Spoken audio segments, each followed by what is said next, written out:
ಹುಡುಕಾಟ ಪ್ರಾರಂಭಿಸಿದ್ದು within 2 hours ಒಳಗಡೆನೆ ಸೌಜನ್ಯ ಸಿಗ್ತಾಳೆ. ಆದ್ರೆ ಶವ ಆಗಿ ಅವಳ ಕೈಗಳನ್ನ ಅವಳದೇ ದುಪಟ್ಟ ಅಂಡ್ ID ಕಾರ್ಡ್ ಇಂದ ಮರಕ್ಕೆ ಕಟ್ಟಿರ್ತಾರೆ. And most brutal part is ಅವಳ ಯೋನಿ, ಅವಳ ಏನಿತ್ತು ಅದ್ರ ಒಳಗಡೆ 6 ಇಂಚ್ ಮಣ್ಣು ತುಂಬಿರ್ತಾರೆ. ಓ ಬಿಡಪ್ಪ, ನಮ್ ಪೊಲೀಸ್ ಅವ್ರಿಗೆ ತಮ್ಮ ಡ್ಯೂಟಿ ಮೇಲೆ ಎಷ್ಟೊಂದು ನಿಷ್ಠೆ ಇದೆ, ಒಂದೇ ದಿನದಲ್ಲಿ ಆರೋಪಿನ ಹಿಡಿದ್ ಬಿಟ್ರಲ್ಲ ಅಂತ ಪೊಲೀಸ್ ಅವ್ರ ಮೇಲೆ ಫುಲ್ ಒಂಥರ ಹೊಗಳ್ತಾ ಇರ್ತಾರೆ.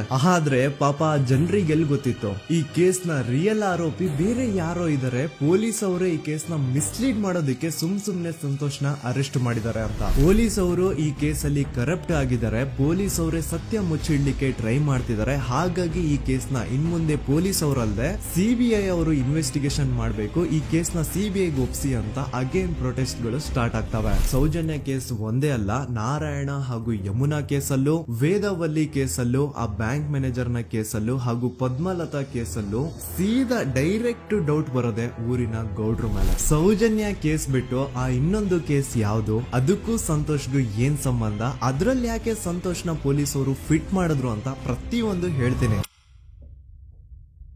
ನಾನು ಈ ಚಾನೆಲ್ ನ ಸ್ಟಾರ್ಟ್ ಮಾಡ್ದಾಗಿಂದ one of the most requested video ಬಂದು ಸೌಜನ್ಯ ಕೇಸ್ ಬಗ್ಗೆ. ಸರಿ, ನಮ್ ದೂತ ಸಭೆಯ ಪ್ರಜೆಗಳು ಇಷ್ಟೊಂದು ಕೇಳ್ತಿದಾರಲ್ಲ, ಈ ಒಂದು ಕೇಸ್ ಬಗ್ಗೆ ವಿಡಿಯೋ ಮಾಡುವ ಅಂತ ಸೌಜನ್ಯ ಕೇಸ್ ಬಗ್ಗೆ ನಾನು ರಿಸರ್ಚ್ ಸ್ಟಾರ್ಟ್ ಮಾಡ್ದೆ. ಅಂಡ್ ಟ್ರಸ್ಟ್ ಮೀ, ಎಷ್ಟೊಂದು ಕಾಂಪ್ಲೆಕ್ಸ್ ಈ ಒಂದು ಕೇಸ್ ಇದೆ ಅಂತಂದ್ರೆ ನನ್ ತಲೆನೇ ಕೆಟ್ಬಿಡ್ತು. ಬಟ್ ಡೋಂಟ್ ವರಿ, ನಿಮ್ಗಂತೂ ಪ್ರತಿ ಒಂದನ್ನ ತುಂಬಾ ಸಿಂಪಲ್ ಆಗಿ ಅರ್ಥ ಮಾಡಿಸ್ತೇನೆ. ಅನ್ಕೊಳ್ಳಿ, ಒಂದು ಊರು, ಆ ಊರಲ್ಲಿ ಒಂದು ಗೌಡ್ರ ಕುಟುಂಬ ಇದೆ. ಅಂಡ್ ಆ ಗೌಡ್ರ ಕುಟುಂಬ ತುಂಬಾನೇ ಪವರ್ಫುಲ್, ಲೈಕ್ ನಾವು ಮೂವೀಸ್ ಅಲ್ಲಿ ನೋಡ್ತೀವಲ್ಲ ಹಂಗೆ. ಸೊ ಗೌಡ್ರ ಊರು ಬಂದು ಧರ್ಮಸ್ಥಳ ಅಂತ. ಆ ಒಂದು ಊರಲ್ಲಿ ಇವ್ರಿಗೆ ಸಖತ್ ಕಂಟ್ರೋಲ್ ಇರುತ್ತೆ. ಈವನ್ ಅದೇ ಒಂದು ರೀಜನ್ ಅಲ್ಲಿ ಇರುವಂತಹ ಒಂದು ತುಂಬಾನೇ ಪಾಪ್ಯುಲರ್ ದೇವಸ್ಥಾನನು ಸಹ ಇವರೇ ಕಂಟ್ರೋಲ್ ಮಾಡ್ತಿರ್ತಾರೆ. ಆ ಒಂದು ದೇವಸ್ಥಾನ ಇಂದ ಈ ಗೌಡ್ರ ಕುಟುಂಬಕ್ಕೆ ಎಷ್ಟೊಂದು ದುಡ್ಡು ಬರ್ತಾ ಇರುತ್ತೆ ಅಂತಂದ್ರೆ, ಅದೇ ದುಡ್ಡಲ್ಲಿ ಇವರು ಬೇಜನ್ ಪ್ರೈವೇಟ್ ಪ್ರೈಮರಿ ಅಂಡ್ ಹೈಸ್ಕೂಲ್ಸ್ ನ ಸ್ಥಾಪನೆ ಮಾಡಿರ್ತಾರೆ, ಬೇಜನ್ ಪ್ರೈವೇಟ್ ಮೆಡಿಕಲ್ ಕಾಲೇಜಸ್ ಇರ್ತವೆ, ಅಂಡ್ ಬೇಜನ್ ಪ್ರೈವೇಟ್ ದೊಡ್ಡ ಹಾಸ್ಪಿಟಲ್ಸ್ ಇರ್ತವೆ. ಒಟ್ಟಲ್ಲಿ ಹೇಳ್ಬೇಕು ಅಂತಂದ್ರೆ ದುಡ್ಡಿನ ಸುರಿಮಳೆ ಇವ್ರಿಗೆ. ನೋಡಿ, ನಮ್ಮ ಭಾರತ ದೇಶದಲ್ಲಿ ಒಂದು ಕಾನೂನಿದೆ, ದ ರಿಲಿಜಿಯಸ್ ಎಂಡೋಮೆಂಟ್ ಆಕ್ಟ್ 1863 ಅಂತ.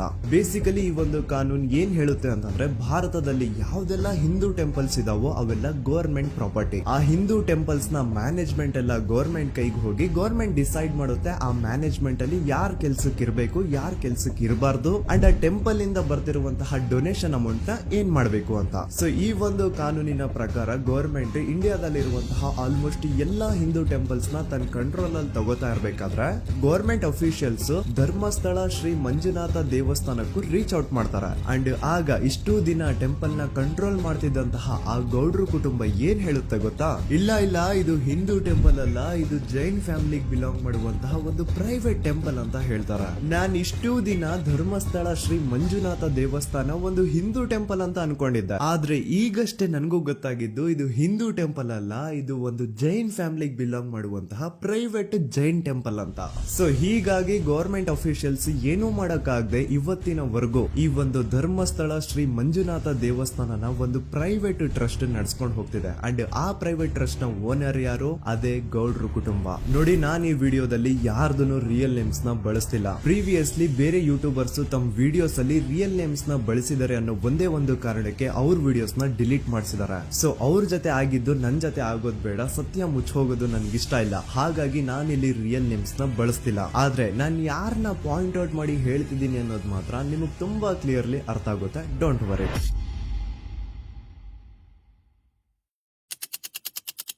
ದಿನಾಂಕ 9/10/2012. A very normal day for everyone except Soujanya. Dharmasthala ಹತ್ರ ಇರುವಂತಹ ಪಂಗಳ್ ಅನ್ನೋ ಒಂದು ಸಣ್ಣ ಹಳ್ಳಿಗೆ ಬಿಲಾಂಗ್ ಮಾಡುವಂತಹ ಸೌಜನ್ಯ ತುಂಬಾನೇ ಒಳ್ಳೆ ಹುಡುಗಿ. SDM ಕಾಲೇಜ್ ಆಫ್ ಉಜ್ರಿಯಲ್ಲಿ 2nd PUC ಓದ್ತಿದ್ದಂತಹ ಇವಳು ತುಂಬಾನೇ ಬ್ರೈಟ್ ಸ್ಟೂಡೆಂಟ್ ಕೂಡ. ಸೊ ಒಂದು ದಿನ ಅಂದ್ರೆ 9 ಅಕ್ಟೋಬರ್ 2012 ಬೆಳಿಗ್ಗೆ 7:30-8 ಗಂಟೆ ಹಾಗೆ ಆಸ್ ಯೂಶುವಲ್ ತನ್ನ ಕಾಲೇಜ್ ಹೋಗೋದಕ್ಕೆ ರೆಡಿ ಆಗ್ತಿರ್ತಾಳೆ. ಅವತ್ತು ಮಂಗಳವಾರದ ದಿನ ಅಂಡ್ ಅವತ್ತು ಲೋಕಲ್ ಫೆಸ್ಟಿವಲ್ ಬೇರೆ ಇರುತ್ತೆ, ಹೊಸ ಅಕ್ಕಿ ಅಂತ. ಈ ಒಂದು ಲೋಕಲ್ ಫೆಸ್ಟಿವಲ್ ದಿನ ಮನೆ ಒಳಗಡೆ ಏನೇ ಅಡುಗೆ ಮಾಡಿದ್ರು ಹೊಸ ಅಕ್ಕಿನೇ ಬಳಸಬೇಕು. ಸೊ ಹೊಸ ಅಕ್ಕಿ ತಂದು ಬ್ರೇಕ್ಫಾಸ್ಟ್ ನ ರೆಡಿ ಮಾಡೋಷ್ಟ್ರಲ್ಲಿ ಸೌಜನ್ಯ ಅವ್ರ ತಾಯಿ ತುಂಬಾ ಲೇಟ್ ಮಾಡ್ತಾರೆ. ಸೊ ಕಾಲೇಜ್ಗೆ ಲೇಟ್ ಆಗ್ತಿದೆ ಅಂತ ಈ ಸೌಜನ್ಯ ಟಿಫಿನ್ ಸಹ ಮಾಡದೆ ಹಾಗೆ ಹೋಗ್ತಾಳೆ. ಅವಳ ತಲೆಯಲ್ಲಿ ಏನಿತ್ತು ಅಂತಂದ್ರೆ, ಹೆಂಗೋ ಇವತ್ತು ಲೋಕಲ್ ಫೆಸ್ಟಿವಲ್ ಬೇರೆ ಇದೆ, ಹಾಗಾಗಿ ಮೇ ಬಿ ಕಾಲೇಜು ಬೇಗ ಬಿಡ್ಬೋದು, ಸೊ ಮಧ್ಯಾಹ್ನ ಡೈರೆಕ್ಟ್ ಮನೆಗೆ ಬಂದು ಊಟ ಮಾಡುವ ಬಿಡು ಅಂತ ಅವಳು ಅನ್ಕೊಂಡಿರ್ತಾಳೆ. ಆದ್ರೆ ಕಾಲೇಜ್ ಹೋಗಾದ್ಮೇಲೆ ಗೊತ್ತಾಗುತ್ತೆ ಅವತ್ತು ಅವಳಿಗೆ ಸ್ಪೆಷಲ್ ಕ್ಲಾಸಸ್ ಬೇರೆ ಇದೆ ಅಂತ. ಸೌಜನ್ಯ ಬ್ರೇಕ್ಫಾಸ್ಟ್ ಕೂಡ ಮಾಡಿರಲ್ಲ ಅಂಡ್ ಲಂಚ್ ಬಾಕ್ಸ್ ಕೂಡ ತಂದಿರಲ್ಲ. ಹಾಗಾಗಿ ಲಂಚ್ ಟೈಮ್ ಅಲ್ಲಿ ಸೌಜನ್ಯನ ಒಬ್ಳು ಫ್ರೆಂಡ್ ಜಾನ್ವಿ ತಾನ್ ತಂದಿರುವಂತಹ ಲಂಚ್ ಬಾಕ್ಸ್ ಅಲ್ಲಿ ಒಂದಿಷ್ಟು ಲಂಚ್ ನ ಆಫರ್ ಮಾಡ್ತಾಳ. ಆದ್ರೆ ಸೌಜನ್ಯ ಪರವಾಗಿಲ್ಲ ನೀನ್ ತಿನ್ನು, ನಾನ್ ಮನೆಗೆ ಹೋಗ್ಬಿಟ್ಟು ಊಟ ಮಾಡ್ಕೊಂತೀನಿ ಅಂತ ಹೇಳ್ತಾಳ. ಸುಮಾರು ಮಧ್ಯಾಹ್ನದ 3:45ಕ್ಕೆ ಕಾಲೇಜ್ ಬಿಡುತ್ತೆ. ಸೌಜನ್ಯ ಕಾಲೇಜ್ ಇಂದ ಬಸ್ ಅಲ್ಲಿ ಬಂದು ನೇತ್ರಾವತಿ ಬಸ್ ಸ್ಟಾಪ್ ಹತ್ರ ಇಳ್ಕೋತಾಳ. ಅವಳ ಜೊತೆ ಅವಳ ಕ್ಲಾಸ್ ಮೇಟ್ಸ್ ಅಂಡ್ ಫ್ರೆಂಡ್ಸ್ ಎಲ್ಲ ಇರ್ತಾರೆ. ಸೊ ಅವ್ರಿಗೆಲ್ಲ ಬಾಯ್ ಹೇಳ್ಬಿಟ್ಟು ಸೌಜನ್ಯ ತನ್ನ ಮನೆ ಕಡೆಗೆ ಹೊರಡ್ತಾಳ. ನೇತ್ರಾವತಿ ಬಸ್ ಸ್ಟಾಪ್ ಇಂದ ಸೌಜನ್ಯ ಮನೆಗೆ 20 ಮಿನಿಟ್ಸ್ ನ ವಾಕ್ ಇರುತ್ತೆ. ಮ್ಯಾಕ್ಸ್ ಟು ಮ್ಯಾಕ್ಸ್ 30 ಮಿನಿಟ್ ಹಿಡಿಬಹುದು. ಸೊ ಸೌಜನ್ಯ ನಡ್ಕೊಂಡು ಮನೆ ಕಡೆಗೆ ಹೋಗ್ತಾ ಇರ್ತಾಳೆ. ಒಂದ್ ಸ್ವಲ್ಪ ದೂರದಲ್ಲಿ ಪ್ರಕೃತಿ ಹಾಸ್ಪಿಟಲ್ ಅಂತ ಒಂದಿರುತ್ತೆ. ಅಲ್ಲಿನ ಸೆಕ್ಯೂರಿಟಿ ಗಾರ್ಡ್ ಸೌಜನ್ಯ ನಡ್ಕೊಂಡು ಹೋಗ್ತಾ ಇರೋದನ್ನ ನೋಡ್ತಾನೆ ಕೂಡ. ನಂತರ ಸೌಜನ್ಯ ಒಂದು 10 ನಿಮಿಷ ಹಂಗೆ ಮುಂದೆ ನಡ್ಕೊಂಡು ಹೋಗಾದ್ಮೇಲೆ ಸೌಜನ್ಯಗೆ ತನ್ನ ಮಾವ ಸಿಗ್ತಾರ. ಅವರು ಸೌಜನ್ಯನ ನೋಡಿ ಮಾತಾಡಿಸ್ತಾರೆ. ಯಾಕಮ್ಮ ಕಾಲೇಜಿಂದ ಇಷ್ಟು ಲೇಟ್ ಬರ್ತಿದೀಯಾ ಅಂತ ಕೇಳ್ತಾರ. ಆಗ ಸೌಜನ್ಯ ಇಲ್ಲ ಮಾವ, ಕಾಲೇಜಲ್ಲಿ ಸ್ಪೆಷಲ್ ಕ್ಲಾಸ್ ಇತ್ತು, ಹಾಗಾಗಿ ಲೇಟ್ ಆಗ್ಬಿಡ್ತು ಅಂತ ಹೇಳಿ ಒಂದೆರಡು ಮಾತಾಡಿಸಿ ನಂತರ ತನ್ನ ಮನೆ ಕಡೆ ತಾನು ಹೊರಡ್ತಾಳ. ಈಗ ಆ ಒಂದು ಪಾಯಿಂಟ್ ಇಂದ ಸೌಜನ್ಯಗೆ ತನ್ನ ಮನೆ ಹೋಗ್ಲಿಕ್ಕೆ 10 ನಿಮಿಷ ಬೇಕು. ಮ್ಯಾಕ್ಸ್ ಟು ಮ್ಯಾಕ್ಸ್ 20 ಮಿನಿಟ್ ಅನ್ಕೊಳ್ಳಿ. 3:45ಕ್ಕೆ ಕಾಲೇಜ್ ಬಿಟ್ರೆ ಅರೌಂಡ್ 4:30ಗೆ ಮನೇಲಿ ಇರ್ಬೇಕಾಗಿದ್ದು ಹುಡುಗಿ 6:30-7 ಗಂಟೆ ಆಗಿದ್ರು ಮನೆಗ್ ಸೇರಿರಲ್ಲ. ಸೊ ಮನೇಲಿ ಸೌಜನ್ಯ ಅವ್ರ ತಾಯಿಗೆ ಟೆನ್ಷನ್ ಸ್ಟಾರ್ಟ್ ಆಗುತ್ತೆ. ಏನಪ್ಪಾ ಈ ಹುಡುಗಿ ಎಷ್ಟೊತ್ತಾದ್ರೂ ಇನ್ನು ಮನೆಗ್ ಬಂದಿಲ್ವಲ್ಲ ಅಂತ. ಸೊ ಅವ್ರೇನ್ ಮಾಡ್ತಾರೆ, ಸೌಜನ್ಯ ಅವ್ರ ತಂದೆ ಕಾಲ್ ಮಾಡ್ಬಿಟ್ಟು ರೀ ಹಿಂಗೆ 3:30-4 ಗಂಟೆಗೆ ಕಾಲೇಜಿಂದ ಮನೆಗ್ ಬರ್ತಿದ್ದಿದ್ ನಮ್ ಹುಡುಗಿ ಇವತ್ತು 7 ಗಂಟೆ ಆದ್ರೂ ಇನ್ನು ಮನೆಗ್ ಬಂದಿಲ್ಲ, ನೀವು ಸ್ವಲ್ಪ ಬೇಗ ಮನೆಗ್ ಬಂದು ವಿಚಾರಿಸಿ ಅಂತ ಗಾಬ್ರಿಲಿ ಹೇಳ್ತಾರ. ಸರಿ ಅಂತ ಸೌಜನ್ಯ ಅವ್ರ ತಂದೆ ಮನೆಗ್ ಬಂದ್ಬಿಟ್ಟು ಸೌಜನ್ಯನ ಫ್ರೆಂಡ್ಸ್ ಕ್ಲಾಸ್ ಮೇಟ್ಸ್ ಯಾರ್ದೆಲ್ಲ ಅವ್ರ ಹತ್ರ ನಂಬರ್ ಇರುತ್ತೋ ಅವ್ರಿಗೆಲ್ಲ ಕಾಲ್ ಮಾಡ್ಬಿಟ್ಟು ಸೌಜನ್ಯ ಬಗ್ಗೆ ಕೇಳ್ತಾರ. ನಮ್ ಹುಡುಗಿ ಏನಾದ್ರೂ ನಿಮ್ ಮನೆಗ್ ಬಂದಿದ್ದಾಳ ಅಮ್ಮ ಅಂತ. ಆದ್ರೆ ಸೌಜನ್ಯನ ಫ್ರೆಂಡ್ಸ್ ಅಂಡ್ ಕ್ಲಾಸ್ ಮೇಟ್ಸ್ ಎಲ್ಲ ಇಲ್ಲ ಅಂಕಲ್, ನಮ್ ಮನೆಗಂತೂ ಸೌಜನ್ಯ ಏನು ಬಂದಿಲ್ಲ, ಅವಳು ಬಸ್ ಸ್ಟಾಪ್ ಇಂದ ಸೀದಾ ನಿಮ್ ಮನೆ ಕಡೆಗೇನೆ ಹೊರಟ್ಲಲ್ವಾ, ಯಾಕೆ ಇನ್ನೂ ಬಂದಿಲ್ವಾ ಅಂತ ಕೇಳ್ತಾರ. ಆಗ ಸೌಜನ್ಯ ಅವ್ರ ತಂದೆ ಇಲ್ಲಮ್ಮ ಬಂದಿಲ್ಲ, ಹಾಗಾಗಿನೇ ಕಾಲ್ ಮಾಡಿರೋದು ಅಂತ ಹೇಳಿ ಕಾಲ್ ಕಟ್ ಮಾಡ್ತಾರ. ದೆನ್ ಸೌಜನ್ಯ ಅವ್ರ ತಂದೆ ಸೌಜನ್ಯ ಅವ್ರ ಮಾವ ಕಾಲ್ ಮಾಡ್ತಾರ. ಅಳಿಯ ಎಲ್ಲಿದ್ಯಾ, ನನ್ ಮಗಳು ಇನ್ನು ಮನೆಗ್ ಬಂದಿಲ್ಲ, ನೀನೇನಾದ್ರೂ ಅವಳನ್ನ ನೋಡ್ದ ಅಂತ ಕೇಳ್ತಾರ. ಆ ಕಡೆಯಿಂದ ಅವರು ಸೌಜನ್ಯನ ಮಾವ ಹೇಳ್ತಾರೆ, ಹ್ಞೂ ನಾನ್ ನೋಡ್ದೆ, 4:15 ಹಾಗೆ ಆ ಹುಡುಗಿ ಕಾಲೇಜಿಂದ ಬರ್ಬೇಕಾದ್ರೆ ನನಗ್ ಕಾಣಿಸಿದ್ಲು, ನಾನ್ ಸ್ವಲ್ಪ ಮಾತಾಡ್ದೆ ಅವಳ ಹತ್ರ, ಅದಾದ್ಮೇಲೆ ಅವಳು ಮನೆ ಕಡೆ ಹೋದ್ಲಲ್ಲ, ಯಾಕೆ ಇನ್ನೂ ಬಂದಿಲ್ವಾ ಅಂತ ಅವರೇ ಉಲ್ಟಾ ಕ್ವಶನ್ ಕೇಳ್ತಾರ. ಈ ಕಡೆ ಸೌಜನ್ಯ ಅವ್ರ ತಂದೆ ಇಲ್ಲ 7 ಗಂಟೆ ಆದ್ರೂ ಮಗು ಇನ್ನು ಮನೆಗ್ ಬಂದಿಲ್ಲ, ನಮ್ಗೆ ಯಾಕೋ ತುಂಬಾ ಗಾಬರಿ ಆಗ್ತಿದೆ, ನೀನೊಂದ್ ಕೆಲ್ಸ ಮಾಡು, ನಮ್ಮವ್ರನ್ನೆಲ್ಲ ಸೇರ್ಸು, ಎಲ್ರೂ ಸೇರಿ ಹುಡುಕುವ ಅವಳನ್ನ ಅಂತ ಸುಮಾರು ರಾತ್ರಿ 7 ಗಂಟೆಯಿಂದ ಹಿಡಿದು 11 ಗಂಟೆವರೆಗೂ ಸೌಜನ್ಯನ ಮನೆಯವರು ಅಂಡ್ ಊರಿನ ಜನ 200-300 ಜನ ಸೇರ್ಕೊಂಡು ಸೌಜನ್ಯನ ಹುಡುಕ್ತಾರೆ. ಆದ್ರೆ ಸೌಜನ್ಯನ ಒಂದು ಸುಳಿವು ಸಿಗಲ್ಲ. ಸೊ ಕೊನೆಗೆ ಸಹಾಯ ಕೇಳ್ತಾ ರಾತ್ರಿ 11 ಗಂಟೆ ಹಾಗೆ ಸೌಜನ್ಯನ ತಂದೆ ತಾಯಿ ಅಂಡ್ ಊರಿನ ಜನ ಎಲ್ಲ ಬೆಳ್ತಂಗಡಿ ಪೊಲೀಸ್ ಸ್ಟೇಷನ್ ಹತ್ರ ಹೋಗ್ತಾರ. ಅಲ್ಲಿ ಪೊಲೀಸ್ ಅವ್ರ ಹತ್ರ ಕಾಲೇಜ್ ಹೋಗಿದ್ ನಮ್ ಹುಡುಗಿ ಇಷ್ಟೊತ್ತಾದ್ರೂ ಇನ್ನು ಮನೆಗ್ ಬಂದಿಲ್ಲ, ಎಷ್ಟು ಹುಡುಕಿದ್ರು ಸಿಗ್ತಾ ಇಲ್ಲ, ಸೊ ಪ್ಲೀಸ್ ಒಂದು ಮಿಸ್ಸಿಂಗ್ ರಿಪೋರ್ಟ್ ನ ಫೈಲ್ ಮಾಡಿ ನಮ್ ಹುಡುಗಿನ ಹುಡುಕೊಡಿ ಅಂತ ಕೇಳ್ಕೊತಾರ. ಆದ್ರೆ ಪೊಲೀಸ್ ಅವರು ಒಪ್ಪಲ್ಲ. ಇಲ್ಲ ಯಾವುದೇ ಪರ್ಸನ್ ಮಿಸ್ಸಿಂಗ್ ಆದ್ರೆ ಆಫ್ಟರ್ 24 ಅವರ್ಸ್ ಆದ್ಮೇಲೆನೆ ರಿಪೋರ್ಟ್ ಫೈಲ್ ಮಾಡಕ್ಕಾಗೋದು. ಸೊ ನೀವ್ ಒಂದ್ ಕೆಲ್ಸ ಮಾಡಿ, ಈಗ ಮನೆಗ್ ಹೋಗಿ ನಾಳೆ ಬೆಳಿಗ್ಗೆವರೆಗೂ ನೋಡಿ, ನಾಳೆ ಬೆಳಿಗ್ಗೆವರೆಗೂ ನಿಮ್ ಮಗಳು ನಿಮ್ ಮನೆಗ್ ಬಂದಿಲ್ಲ ಅಂತಂದ್ರೆ ಆಗ ಬಂದ್ಬಿಟ್ಟು ಮಿಸ್ಸಿಂಗ್ ರಿಪೋರ್ಟ್ ನ ಫೈಲ್ ಮಾಡಿಸಿ ಅಂತ ಹೇಳಿ ಕಳಿಸ್ತಾರ. ಆಗ ಆಲ್ಮೋಸ್ಟ್ ಮಿಡ್ ನೈಟ್ ಆಗಿರೋದ್ರಿಂದ ಅಂಡ್ ಮಳೆ ಬೇರೆ ತುಂಬಾ ಜೋರಾಗಿ ಬರ್ತಾ ಇರುತ್ತೆ. ಸೊ ಈ ಸಿಚುವೇಶನ್ ಅಲ್ಲಿ ಸೌಜನ್ಯನ ಹುಡುಕ್ಲಿಕ್ಕೆ ಆಗಲ್ಲ. ನಾಳೆ ಬೆಳಿಗ್ಗೆ ಸೇರ್ಕೊಂಡು ಅಗೇನ್ ಎಲ್ರು ಸೌಜನ್ಯನ ಹುಡುಕುವ ಅಂತ ಸೌಜನ್ಯನ ಮನೆಯವರು ಅಂಡ್ ಊರಿನ ಜನ ಎಲ್ರು ತಮ್ಮ ಮನೆಗೆ ಹೋಗ್ಬಿಡ್ತಾರ. ನೆಕ್ಸ್ಟ್ ದಿನ ಅಂದ್ರೆ 10 ಅಕ್ಟೋಬರ್ 2012 ಬುಧವಾರದ ದಿನ ಬೆಳಿಗ್ಗೆ 10 ಗಂಟೆ ಹಾಗೆ ಸೌಜನ್ಯನ ಮನೆಯವರು ಅಂಡ್ ಊರಿನ 200-300 ಜನ ಸೇರ್ಕೊಂಡು ಅಗೇನ್ ಸೌಜನ್ಯಗೋಸ್ಕರ ಹುಡುಕಾಟ ಸ್ಟಾರ್ಟ್ ಮಾಡ್ತಾರ. ಹುಡುಕಾಟ ಪ್ರಾರಂಭಿಸಿದ್ದು ವಿತಿನ್ 2 ಅವರ್ಸ್ ಒಳಗಡೆನೆ ಸೌಜನ್ಯ ಸಿಗ್ತಾಳೆ. ಆದ್ರೆ ಶವ ಆಗಿ ಆ 200-300 ಊರಿನ ಜನ ಎಲ್ಲ ಸೇರ್ಕೊಂಡು ಏನ್ ಸೌಜನ್ಯನ ಹುಡುಕ್ತಾ ಇದ್ರು, ಅದ್ರಲ್ಲಿ ಯಾರೋ ಒಬ್ರಿಗೆ ಸೌಜನ್ಯನ ಮನೆಯಿಂದ ಕೇವಲ 10 ನಿಮಿಷ ದೂರದಲ್ಲಿರುವಂತಹ ಒಂದು ಹಳ್ಳನ ದಡದಲ್ಲಿ ಸೌಜನ್ಯ ಮೃತದೇಹ ಸಿಗುತ್ತಾ. ಈಗ ಸತ್ತಿರುವಂತಹ ಸೌಜನ್ಯನ ಡೆಡ್ ಬಾಡಿ ಯಾವ ಒಂದು ಕಂಡೀಷನ್ ಅಲ್ಲಿ ಇತ್ತು ಅಂತ ಹೇಳ್ತೀನಿ, ಸ್ವಲ್ಪ ಗಮನ ಇಟ್ಟು ಕೇಳಿಸ್ಕೊಳ್ಳಿ. ಅವಳ ಕೈಗಳನ್ನ ಅವಳದೇ ದುಪಟ್ಟ ಅಂಡ್ ID ಕಾರ್ಡ್ ಇಂದ ಮರಕ್ಕೆ ಕಟ್ಟಿರ್ತಾರ.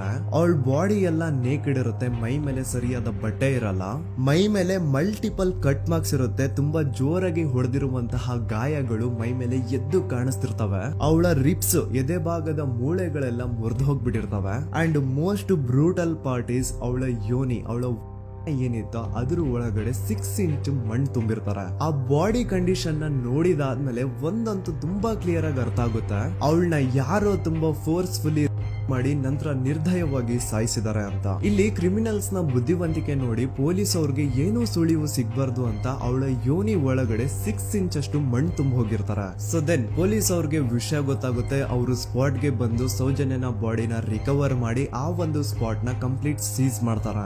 ಒಬ್ಳು ಸಾಮಾನ್ಯ ಮಿಡಲ್ ಕ್ಲಾಸ್ ಹುಡುಗಿ, ಒಬ್ಳು ವೆರಿ ಬ್ರೈಟ್ ಸ್ಟೂಡೆಂಟ್ ನ ಈ ಮಟ್ಟಿಗೆ ಇಷ್ಟು ನಿರ್ದಯವಾಗಿ ಸಾಯಿಸಿರೋದು ಯಾರು? ಇನ್ ಕೇಸ್ ಏನಾದ್ರೂ ಈ ಕ್ರೈಮ್ ಮಾಡಿದವನು ಸಿಕ್ಕಿ ಬಿದ್ರೆ ಅವನ್ನ ಸುಮ್ನೆ ಬಿಡಬಾರ್ದು ಅಂತ ಜನ ಆಕ್ರೋಶ ವ್ಯಕ್ತಪಡಿಸ್ತಾರೆ. ಅಂಡ್ ಗೆಸ್ ವಾಟ್, ನಮ್ ಪೊಲೀಸ್ ಅವರು ಇಷ್ಟೊಂದು ಫಾಸ್ಟ್ ಆಗಿ ಇನ್ವೆಸ್ಟಿಗೇಷನ್ ಕಂಪ್ಲೀಟ್ ಮಾಡ್ತಾರೆ ಅಂತ ನಾನಂತೂ ಎಕ್ಸ್ಪೆಕ್ಟ್ ಮಾಡಿರ್ಲಿಲ್ಲ. ಅಂಡ್ ಈವನ್ ಈ ಒಂದು ವಿಷಯದಿಂದ ಊರಿನ ಜನನು ಶಾಕ್ ಆಗ್ತಾರೆ. ಸೌಜನ್ಯ ಬಾಡಿ ಸಿಕ್ಕಿದ್ದ ನೆಕ್ಸ್ಟ್ ದಿನ ಅಂದ್ರೆ 11 ಅಕ್ಟೋಬರ್ 2012 ಸಂಜೆ 5 ಗಂಟೆ ಹಾಗೆ ಯಾರು ಸೌಜನ್ಯನ ಪಂಡು ಮರ್ಡರ್ ಮಾಡಿದ್ನೋ ಆ ಕ್ರಿಮಿನಲ್ ಕೂಡ ಸಿಕ್ಕಿ ಬೀಳ್ತಾನೆ. ಈಗ ನೀವು ಥಿಂಕ್ ಮಾಡ್ಬೋದು, ಸೌಜನ್ಯನ ಯಾರು ಮರ್ಡರ್ ಮಾಡಿದ್ರು ಅಂಡ್ ಯಾರ ಕ್ರೈಮ್ ನ ಮಾಡಿದ್ರು ಅವನು ನೆಕ್ಸ್ಟ್ ದಿನಾನೇ ಸಿಕ್ಕಿ ಬಿದ್ದ. ಹಾಗಿದ್ರೆ ಈ ಕೇಸ್ ಯಾವಾಗ್ಲೂ ಕ್ಲೋಸ್ ಆಗ್ಬಿಡ್ಬೇಕಿತ್ತು. ಆದ್ರೂ ಸ್ಟಿಲ್ ಇವತ್ತಿನ ದಿನವರೆಗೂ ಯಾಕೆ ಈ ಕೇಸ್ ಪದೇ ಪದೇ ನ್ಯೂಸ್ ಅಲ್ಲಿ ಬರುತ್ತೆ ಅಂದ್ರೆ, ನಮ್ ದೂತ ಸಭೆಯ ಪ್ರಜೆಗಳೇ ರೆಡಿ ಆಗಿ, ಆರೋಪಿ ಸಿಕ್ಕಾದ್ಮೇಲೆ ಈ ಕೇಸು ಕ್ಲೋಸ್ ಆಗಿಲ್ಲ. ಆಕ್ಚುಲಿ ಈ ಕೇಸು ಓಪನ್ ಆಗಿದ್ದೆ ಈಗ. ನೋಡಿ, ಸೌಜನ್ಯನ ಬಾಡಿ ಸಿಕ್ಕಿದ್ದು ನೆಕ್ಸ್ಟ್ ದಿನ ಅಂದ್ರೆ 11 ಅಕ್ಟೋಬರ್ 2012. PSI ಯೋಗೇಶ್ ಅವರು ಯಾರನ್ನ ಈ ಕೇಸಲ್ಲಿ ಅರೆಸ್ಟ್ ಮಾಡಿದ್ರು ಅಂದ್ರೆ ಆತನ ಹೆಸರು ಬಂದು ಸಂತೋಷ್ ರಾವ್. 28-29 ವಯಸ್ಸಿರುವಂತಹ Santosh Rao first of all ಧರ್ಮಸ್ಥಳದವನು ಅಲ್ವೇ ಅಲ್ಲ, ಅವನು ಶೃಂಗೇರಿ ಅವನು. ಸಂತೋಷ್ ರಾವ್ ನ ತಂದೆ ಸ್ಕೂಲ್ ಟೀಚರ್ ಅಂಡ್ ತಾಯಿ ಹೌಸ್ ವೈಫ್. ಸಂತೋಷ್ ಮೊದ್ಲಿಂದನೂ ಒಂದ್ ಸ್ವಲ್ಪ ಮೆಂಟಲಿ ಇಲ್ಲಿರೋದ್ರಿಂದ ಅವನಿಗೆ ವಿದ್ಯೆ ಬರಹ ಅನ್ನೋದು ತಲೆಗೆ ಹೋಗಿರಲ್ಲ. ಹಾಗಾಗಿ ಅವನು ಶೃಂಗೇರಿಯಲ್ಲಿ ಒಂದು ಹೋಟೆಲ್ ಅಲ್ಲಿ ಕೆಲಸ ಮಾಡ್ತಿರ್ತಾನೆ. ಮೆಂಟಲಿ ಅನ್ಸ್ಟೇಬಲ್ ಇದ್ರೂ ಸಹ ಈತನಿಗೆ ದೇವ್ರ ಮೇಲೆ ಬಹಳ ನಂಬಿಕೆ ಇರುತ್ತೆ. ಹಾಗಾಗಿ ತಿಂಗಳಿಗೆ ಒಮ್ಮೆ ಆದ್ರೂ, ಅಟ್ಲೀಸ್ಟ್ 2 ತಿಂಗಳಿಗೆ ಒಮ್ಮೆ ಆದ್ರೂ ಈತ ಯಾವ್ದಾದ್ರು ಒಂದು ಪುಣ್ಯಕ್ಷೇತ್ರಕ್ಕೆ ವಿಸಿಟ್ ಮಾಡಿ ಬರ್ತಿರ್ತಾನೆ. ಹಾಗೇನೆ ಈ ಸತಿನೂ ಸಹ ಈತ ಧರ್ಮಸ್ಥಳಕ್ಕೆ ಬಂದಿರ್ತಾನೆ. ಇವನು ಧರ್ಮಸ್ಥಳಕ್ಕೆ ಬಂದಿದ್ದು ದಿನಾಂಕ 9 ಅಕ್ಟೋಬರ್ 2012. ಈ ದಿನಾಂಕನ ಸ್ವಲ್ಪ ನೋಟ್ ಮಾಡಿ ಇಟ್ಕೊಳ್ಳಿ, ಯಾಕಂತಂದ್ರೆ ಮುಂದೆ ಈ ಕೇಸಲ್ಲಿ ಇದೇ ಮೇಜರ್ ಟರ್ನಿಂಗ್ ಪಾಯಿಂಟ್. ಸೊ ಸೌಜನ್ಯನ ಡೆತ್ ಆಗಿಂತ ಒಂದು ದಿನ ಹಿಂದೆ ಧರ್ಮಸ್ಥಳಕ್ಕೆ ಬಂದಿರುವಂತಹ ಸಂತೋಷ್ ರಾವ್ಗೆ ಎಲ್ಲೂ ಉಳ್ಕೊಳ್ಳಿಕ್ಕೆ ಹೋಟೆಲ್ ಅಲ್ಲಿ ಅಥವಾ ಲಾಡ್ಜ್ ಅಲ್ಲಿ ರೂಮ್ ಸಿಗಲ್ಲ. ರೀಸನ್ ಇಷ್ಟೇ, ಸಂತೋಷ್ ರಾವ್ ನೋಡ್ಲಿಕ್ಕೆ ಸ್ವಲ್ಪ ಮೆಂಟಲಿ ಅನ್ಸ್ಟೇಬಲ್ ಪರ್ಸನ್ ತರ ಇರ್ತಾನೆ. ಅವನ ಅವತಾರ, ಅವನ ವೇಷಭೂಷಣ ಅಷ್ಟು ಸರಿ ಇರಲ್ಲ. ಹಾಗಾಗಿ ಇವನ್ಗೆ ಯಾವುದೇ ಒಂದು ಹೋಟೆಲ್ ಅಲ್ಲಿ ಅಥವಾ ಲಾಡ್ಜ್ ಅಲ್ಲಿ ಎಲ್ಲಿನೂ ರೂಮ್ ಸಿಗಲ್ಲ. ಸೊ ಉಳ್ಕೊಳ್ಳೋಕೆ ಜಾಗ ಸಿಗದೆ ಇವನೇನ್ ಮಾಡ್ತಾನೆ, ಅಲ್ಲೇ ಹತ್ರದಲ್ಲಿರುವಂತಹ ಬಾಹುಬಲಿ ಬೆಟ್ಟಕ್ಕೆ ಹೋಗಿ ಅಲ್ಲಿರುವಂತಹ ಬಾಹುಬಲಿ ಸ್ಟ್ಯಾಚ್ಯೂ ಹತ್ರನೇ ಆಶ್ರಯ ತಗೊಳ್ತಾನೆ. ಅಂಡ್ 1-2 ದಿನ ಅವನು ಅಲ್ಲೇ ಉಳ್ಕೋತಾನೆ ಕೂಡ. ಡೇ ಟೈಮ್ ಅಲ್ಲಿ ಧರ್ಮಸ್ಥಳಕ್ಕೆ ಬಂದು ಧರ್ಮಸ್ಥಳ ಶ್ರೀ ಮಂಜುನಾಥ ದೇವಸ್ಥಾನದಲ್ಲಿ ಇದ್ದು ಅಲ್ಲೇ ಪ್ರಸಾದ ಊಟ ಎಲ್ಲ ಮಾಡಿ ನಂತರ ನೈಟ್ ಆಗ್ತಿದ್ದಂಗೆ ಬಾಹುಬಲಿ ಬೆಟ್ಟಕ್ಕೆ ಹೋಗಿ ಆ ಸ್ಟ್ಯಾಚ್ಯೂ ಹತ್ರನೇ ಮಲ್ಕೊಳ್ತಿರ್ತಾನೆ.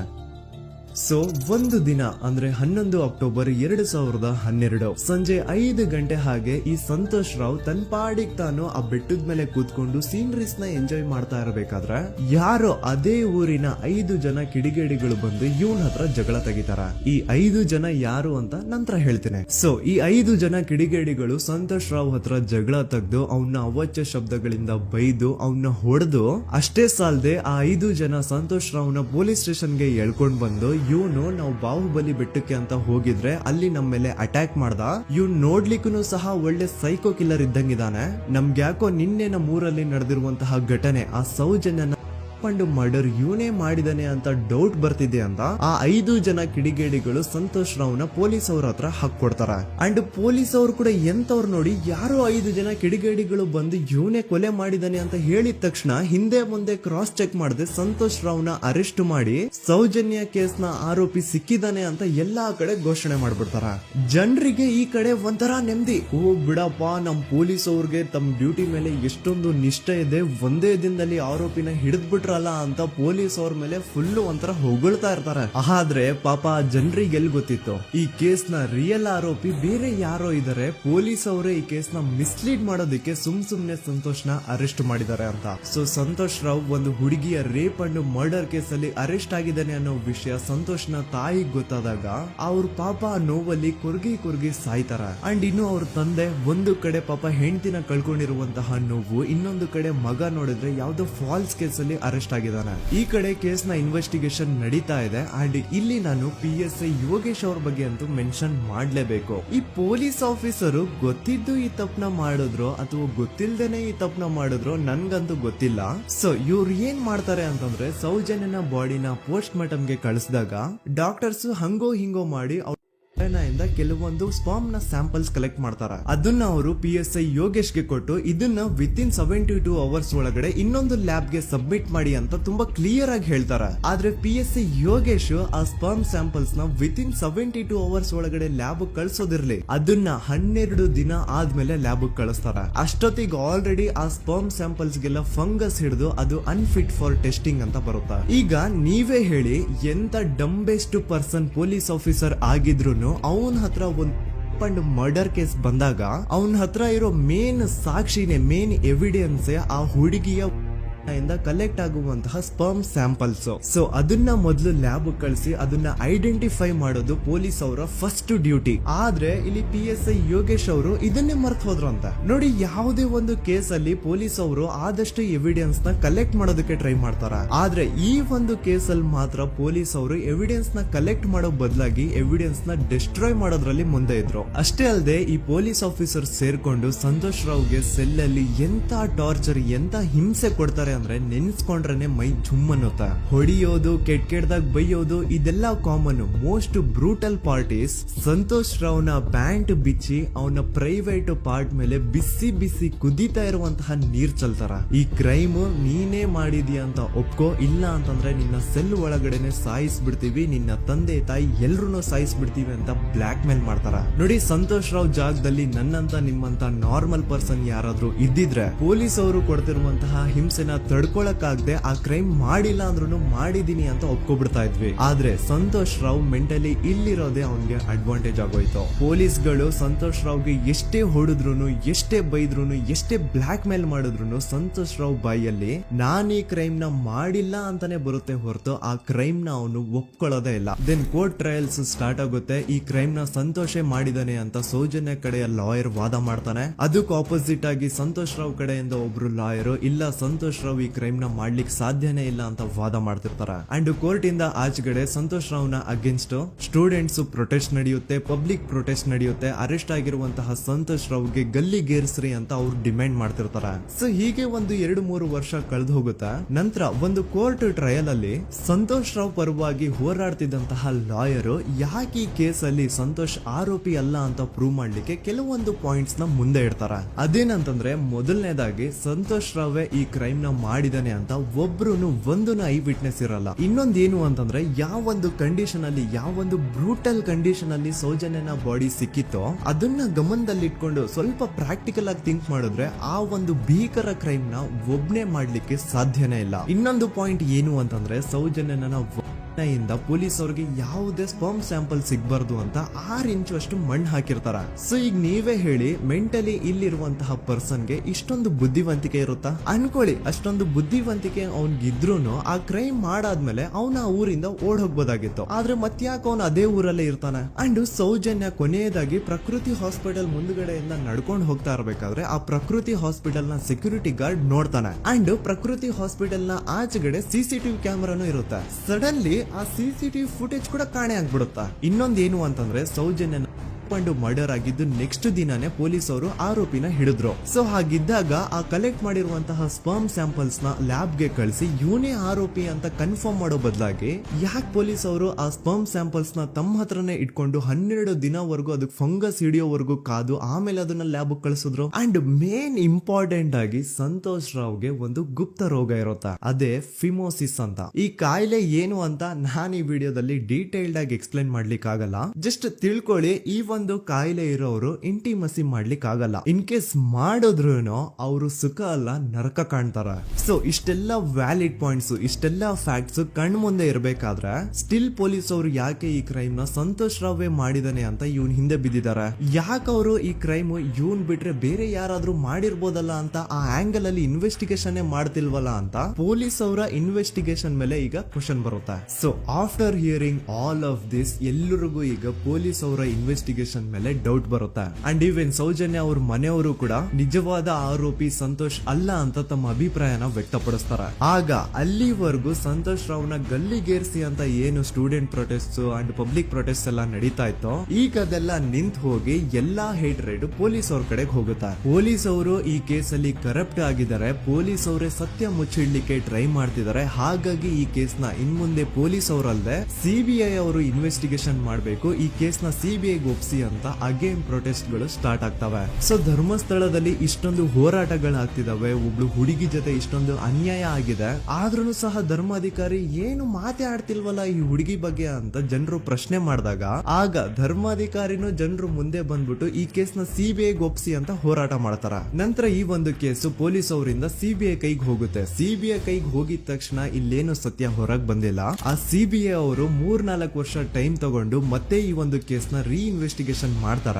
ಆದ್ರೆ ಅಲ್ಲೇನು ಇನ್ವೆಸ್ಟಿಗೇಷನ್ ಮಾಡ್ಲಿಕ್ಕೆ ಉಳ್ದೇ ಇರಲ್ಲ. ಆ ಪೊಲೀಸ್ ಅವರು ಅವ್ರ ಕೈಯಲ್ಲಿ ಈ ಕೇಸು ಇದ್ದಷ್ಟು ದಿನ ಎಷ್ಟಾಗುತ್ತೋ ಅಷ್ಟು ಎವಿಡೆನ್ಸ್ ನ ಡಿಸ್ಟ್ರಾಯ್ ಮಾಡ್ಬಿಟ್ಟಿರ್ತಾರ. ಸೊ ಹಾಗಾಗಿ ಅಲ್ಲಿ ಸಿಬಿಐ ಅವ್ರಿಗೆ ಇನ್ವೆಸ್ಟಿಗೇಷನ್ ಮಾಡ್ಲಿಕ್ಕೆ ಏನ್ ಉಳ್ದೇ ಇರಲ್ಲ. ಆದ್ರೂ ಸ್ಟಿಲ್ ಅವರು 3-4 ಇಯರ್ಸ್ ಟೈಮ್ ತಗೊಂಡು ನಂತರ ಫೈನಲಿ ಒಂದು ರಿಪೋರ್ಟ್ ನ ಕೋರ್ಟ್ ಗೆ ಸಬ್ಮಿಟ್ ಮಾಡ್ತಾರ. ಅಂಡ್ ಸಿಬಿಐ ಅವರು ಕೋರ್ಟ್ ಗೆ ಸಬ್ಮಿಟ್ ಮಾಡಿರುವಂತಹ ಆ ಒಂದು ರಿಪೋರ್ಟ್ ಅಲ್ಲಿ ಏನಿತ್ತು ಅಂದ್ರೆ ಸಿಬಿಐ ಇನ್ವೆಸ್ಟಿಗೇಷನ್ ಕನ್ಫರ್ಮ್ಸ್ ದಟ್ ಈ ಒಂದು ಕ್ರೈಮ್ ನ ಸಂತೋಷ್ ರಾವ್ ಮಾಡಿದಾನೆ ಅಂತ.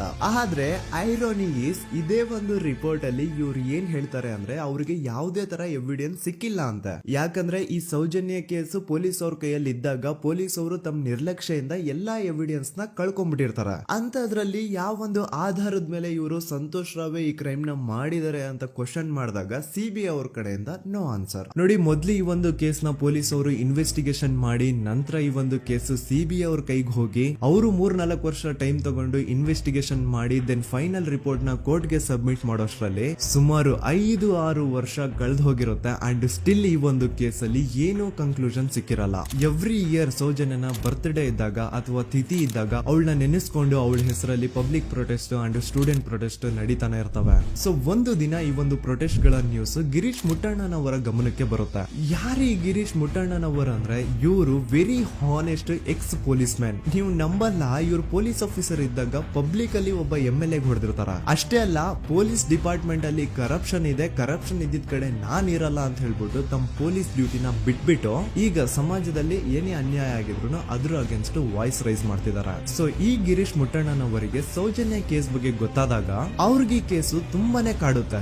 ಅಲ್ಲ, ಇಷ್ಟೊಂದು ವರ್ಷಗಳಾಗೋಯ್ತು ಆ ಹುಡುಗಿ ಜೊತೆ ಅನ್ಯಾಯ ಆಗಿ, ಸ್ಟಿಲ್ ಈ ಒಂದು ಕೇಸ್ ನ ಕನ್ಕ್ಲೂಷನ್ ಸಿಕ್ತಿಲ್ವಲ್ಲ, ಏನ್ ನಡೀತಿದೆ ಧರ್ಮಸ್ಥಳದಲ್ಲಿ ಅರ್ಥ ಆಗ್ತಿಲ್ವಲ್ಲ ಅಂತ ಈ ಗಿರೀಶ್ ಅವರು ತಮ್ಮ ಹಳೆ ಪೊಲೀಸ್ ಕಾಂಟ್ಯಾಕ್ಟ್ಸ್ ನ ಯೂಸ್ ಮಾಡ್ಕೊಂಡು ಆ ಸೌಜನ್ಯ ಕೇಸ್ ಫೈಲ್ ನ ಒಂದು ಕಾಪಿನ ತಮ್ಮ ಹತ್ರ ತರಿಸ್ಕೋತಾರ. ಆ ಒಂದು ಕೇಸ್ ಫೈಲ್ ಅಲ್ಲಿ ಸೌಜನ್ಯ ಬಗ್ಗೆ ಅಷ್ಟೇ ಅಲ್ಲದೆ ಸಂತೋಷ್ ರಾವ್ ಬಗ್ಗೆನೂ ಇನ್ಫಾರ್ಮೇಶನ್ ಇರುತ್ತೆ. ಅಂಡ್ ಗಿರೀಶ್ ಅವರು ಸಂತೋಷ್ ಬಗ್ಗೆ ಇರುವಂತಹ ಇನ್ಫಾರ್ಮೇಶನ್ ನೋಡ್ತಾ ಇರ್ಬೇಕಾದ್ರೆ ಅವರು ಒಂದು ವಿಷಯನ ನೋಟಿಸ್ ಮಾಡ್ತಾರ. ಅದೇನಂತಂದ್ರೆ ಪೊಲೀಸ್ ಅವರು ಸಂತೋಷ್ ರಾವ್ನ ಬರೀ ಸೌಜನ್ಯ ಕೇಸಲ್ಲಿ ಒಂದೇ ಫಿಟ್ ಮಾಡಿರಲ್ಲ, ಸೌಜನ್ಯ ಸಾಯೋಕ್ಕಿಂತ 20 ದಿನ ಹಿಂದೆ ಧರ್ಮಸ್ಥಳದಲ್ಲೇ ನಡೆದಿರುವಂತಹ ಒಂದು ಕ್ರೈಮ್ ಅಲ್ಲಿನೂ ಸಹ ಸಂತೋಷ್ ರಾವ್ ಆರೋಪಿ ಅಂತ ಮೆನ್ಷನ್ ಮಾಡಿರ್ತಾರ. ಸೊ ಸೌಜನ್ಯ ಕೇಸ್ ಬಿಟ್ಟು ಆ ಇನ್ನೊಂದು ಕೇಸ್ ಯಾವುದು, ಅದಕ್ಕೂ ಸಂತೋಷ್ಗೂ ಏನ್ ಸಂಬಂಧ, ಅದ್ರಲ್ಲಿ ಯಾಕೆ ಸಂತೋಷ್ನ ಪೊಲೀಸ್ ಅವರು ಫಿಟ್ ಮಾಡಿದ್ರು ಅಂತ ಪ್ರತಿಯೊಂದು ಹೇಳ್ತೀನಿ. ಆದ್ರೆ ನಾನಿಲ್ಲಿ ಯಾರ್ದು ರಿಯಲ್ ನೇಮ್ಸ್ ನ ಬಳಸಲ್ಲ. ಯಾಕಂದ್ರೆ ಮುಂದೆ ಕೇಸಲ್ಲಿ ತುಂಬಾ ದೊಡ್ಡ ಪವರ್ಫುಲ್ ವ್ಯಕ್ತಿಗಳ ಹೆಸರುಗಳು ಬರ್ತವೆ. ಅಂಡ್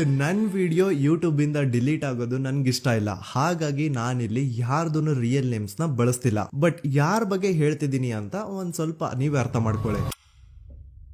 ನೋಡಿ, ಧರ್ಮಸ್ಥಳದಲ್ಲಿ ಮಾಫಿಯಾ ಕೈಂಡ್ ಆಫ್ ನಡೆಸ್ತಿರುವಂತಹ ಒಂದು ವೆರಿ ಪವರ್ಫುಲ್ ಗೌಡ್ರು ಕುಟುಂಬ ಇದೆ. ಇವ್ರ ಹತ್ರ ಬೇಜನ್ ಆಸ್ತಿ, ಬೇಜನ್ ದುಡ್ಡು, ಬೇಜನ್ ಪವರ್, ಬೇಜನ್ ಇನ್ಫ್ಲೂಯೆನ್ಸ್ ಎಲ್ಲಾನು ಇದೆ. ಆ ಊರಲ್ಲಿ ಈ ಗೌಡ್ರು ಕುಟುಂಬದ್ದು ಎಷ್ಟೊಂದು ಕಂಟ್ರೋಲ್ ಇದೆ ಅಂತಂದ್ರೆ ಅವ್ರನ್ನ ಎದುರು ಹಾಕೊಳ್ಳೋರೆ ಯಾರು ಇಲ್ಲ. ಅಂಡ್ ಈ ಒಂದು ಗೌಡ್ರು ಕುಟುಂಬ ಒಂದು ಪ್ರೈವೇಟ್ ಟ್ರಸ್ಟ್ ಹೆಸರಲ್ಲಿ ಒಂದು ವೆರಿ ಪಾಪ್ಯುಲರ್ ದೇವಸ್ಥಾನನ ಸುಮಾರು ವರ್ಷಗಳಿಂದ ತಲೆ ಮಾರುಗಳಿಂದನೂ ನಡ್ಸ್ಕೊಂಡ್ ಬಂದಿರ್ತಾರ. ಅದೇ ಒಂದು ದೇವಸ್ಥಾನದಲ್ಲಿ 60 ವರ್ಷ ವಯಸ್ಸಾಗಿರುವಂತಹ ನಾರಾಯಣ ಅನ್ನೋ ಒಬ್ಬ ವ್ಯಕ್ತಿ ಮಾವುತನಾಗಿ ಕೆಲಸ ಮಾಡ್ತಿರ್ತಾನೆ. ನಾರಾಯಣ ಅವ್ರ ತಂದೆನೂ ಅದೇ ದೇವಸ್ಥಾನದಲ್ಲಿ ಮಾವುತಾಗಿ ಕೆಲಸ ಮಾಡ್ತಾ ಇದ್ರು, ಅವ್ರ ತಂದೆನೂ ಅದೇ ದೇವಸ್ಥಾನದಲ್ಲಿ ಮಾವುತಾಗಿ ಕೆಲಸ ಮಾಡ್ತಾ ಇದ್ರು. ಸೊ ಹೀಗೆ ತಲೆ ಮಾರುಗಳಿಂದ ಮಾವುತಾಗಿನೇ ನಾರಾಯಣನ ಕುಟುಂಬ ಆ ಒಂದು ದೇವಸ್ಥಾನದಲ್ಲಿ ಕೆಲಸ ಮಾಡ್ತಾ ಇರುತ್ತೆ. ಸೊ ಒಮ್ಮೆ ತುಂಬಾ ವರ್ಷಗಳ ಹಿಂದೆ ನಾರಾಯಣ ಅವ್ರ ತಂದೆ ಆ ದೇವಸ್ಥಾನದಲ್ಲಿ ಮಾವುತಾಗಿ ಕೆಲಸ ಮಾಡ್ತಾ ಇರ್ಬೇಕಾದ್ರೆ ಆಗಿನ ದೇವಸ್ಥಾನದ ಧರ್ಮಾಧಿಕಾರಿ ಆ ಮಾವುತನ ಕೆಲ್ಸದ ಮೇಲೆ ಇರುವಂತಹ ನಿಷ್ಠೆ, ಅವನ ನಿಯತ್ತು ಅಂಡ್